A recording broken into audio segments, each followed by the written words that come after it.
சூரியகுமார் யாதவோட இந்த particular statement நிறைய பேத்துக்கு ஓவர் கான்ஃபிடென்ட்டாக இருக்கலாம், சில பேத்துக்கு செல்ஃப் பிராகிங்காகவும் இருக்கலாம். ஆனால் இந்த ஸ்டேட்மெண்ட் ஆல்மோஸ்ட் உண்மை.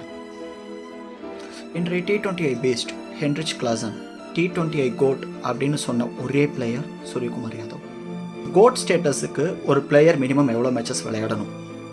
நம்ம டீம்லேயே அதிகமான மேட்சஸ் விளையாண்டவர் ரோஹித் சர்மா, அரௌண்ட் 159 மேட்சஸ் விளையாண்டுருக்காரு. அதுக்கு அடுத்ததாக விராட் கோலி 125 மேட்சஸ். ஸோ இவங்க ரெண்டு பேத்துக்கும் ஈக்குவலாக கம்பேர் பண்ணுற அளவுக்கு, மீன்ஸ் இவங்க கூட கம்பேர் பண்ணுற அளவுக்கு நம்ம எவ்வளோ மேட்சஸ் க்ரைட்டீரியா செட் பண்ணலாம்? ஒரு 40 to 50 மேட்சஸ் வச்சுக்கலாமா? ஸோ இந்த பர்டிகுலர் க்ரைட்டீரியா வச்சுட்டு நம்ம சில ஸ்டாட்ஸ் பார்க்கலாம். Most player of the series awards, கிட்டத்தட்ட 46 சீரியஸ் விளையாண்டு 7 முறை வின் பண்ணி வேர்ல்ட்லேயே நம்பர் 1 இருக்கிற பிளேயர் விராட் கோலி. அவருக்கு அடுத்து வெறும் 24 சீரியஸ் விளையாண்டு 5 முறை வின் பண்ணியிருக்கிற player Suryakumar Yadav. Most man of the match awards, 125 மேட்சஸில் 16 முறை வின் பண்ணி வேர்ல்ட்லேயே நம்பர் 1 இருக்கிற பிளேயர் விராட் கோலி. இதில் விராட் கோலிக்கு அடுத்ததாக இல்லை விராட் கோலிக்கு சமமாக வெறும் 90 மேட்சஸில் 16 முறை வின் பண்ணி வேர்ல்டு நம்பர் 1 இருக்கிற பிளேயர் சூரியகுமார் யாதவ்.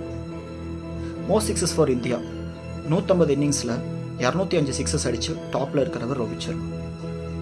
இவருக்கு அடுத்ததாக வெறும் 85 இன்னிங்ஸில் 148 சிக்ஸஸோட செகண்ட் பிளேஸில் இருக்கிற Suryakumar Yadav. Sixes per inning ஸ்டாட்ஸில் இந்தியாவிலேயே நம்பர் 1 இருக்கிற player Suryakumar Yadav. Fastest 2000 runs, வெறும் 1163 பாலில் 2000 ரன்னாக டச் பண்ணி ஆரோன் ஃபின்ச்சுக்கு ஈக்குவலாக ஸ்டாட்ஸ் வச்சுக்கிற ஒரே பிளேயர் சூரியகுமார் யாதவ். சேனா கண்ட்ரீஸில் செஞ்சுரிஸ் அடிக்கிறது ரொம்ப கஷ்டம், அதுவும் T20I செஞ்சுரிஸ் ரொம்ப கஷ்டம்.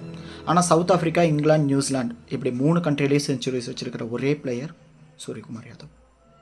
T20 is all about strike rates, right? Most runs scored in T20I, top 50லேயே அதிக ஸ்ட்ரைக் ரேட் வச்சிருக்கிற பிளேயர் சூரியகுமார் யாதவ். எல்லா சேனா கண்ட்ரீஸ்லேயும் 150க்கு மேலே ஸ்ட்ரைக் ரேட் வச்சிருக்கிற பிளேயர் சூரியகுமார் யாதவ். 2021 24 வரைக்கும் 4 வருஷத்துக்கு கண்டினியூஸாக 150+ ஸ்ட்ரைக் ரேட் வச்சிருக்கிற ஒரே player Suryakumar Yadav. Opening number 3, number 4, number 5 தான் விளையாண்ட எல்லா பேட்டிங் பொசிஷன்லையும் 150க்கு மேலே ஸ்ட்ரைக் ரேட் வச்சிருக்கிற ஒரே பிளேயர் சூரியகுமார் யாதவ். பேஸுக்கு அகேன்ஸ்டாகவும் ஸ்பின்னுக்கு அகேன்ஸ்டாகவும் 150+ ஸ்ட்ரைக் ரேட் வச்சிருக்கிற ஒரே பிளேயர் சூரியகுமார் யாதவ். ஹோம்லேயும் அவேலையும் 150+ ஸ்ட்ரைக் ரேட் வச்சிருக்கிற ஒரே பிளேயர் சூரியகுமார் யாதவ். சூர்யாண்ணங்க வருவார், கண்ணா பின்னான்னு அடிப்பார், அவரால் கன்சிஸ்டண்ட்டாக ரன் ஸ்கோர் பண்ண முடியுமா? இந்தியாவிலே 3 இன்னிங்ஸ் ஒரு 50 அடிக்கிறது 3 பேர். ஒன்று KL ராகுல், இன்னொன்று விராட் கோலி, 3வது சூரியகுமார் யாதவ். 50+ கேச்சஸ் எடுத்து சுரேஷ் ரெய்னாக்கு ஈக்குவலாக கேட்ச் எஃபிஷியன்சி வச்சிருக்கிற player Suryakumar Yadav. Captaincy success rate 80% மேலே இருக்கிற ஒரே player Suryakumar Yadav. T20I player of the year இது வரைக்கும் 4 வருஷம் தான் நடந்திருக்கு, அதில் 2 முறை வின் பண்ண பிளேயர் சூரியகுமார் யாதவ். சூரியகுமார் யாதவ் 4 வருஷத்தில் பண்ண சில விஷயங்கள் பெரிய பெரிய லெஜண்ட்ஸோட கம்பேர் பண்ணுற அளவுக்கு இருக்குது, சில சமயம் அவங்களுக்கு மேலேயே இருக்குது. அப்போ சூரியகுமார் யாதவ் இந்தியாவிலே கிரேட்டஸ்ட் பிளேயரா ஃபார் T20I அப்படிங்கிற கேள்விக்கான பதிலை உங்ககிட்டே விடுறேன்.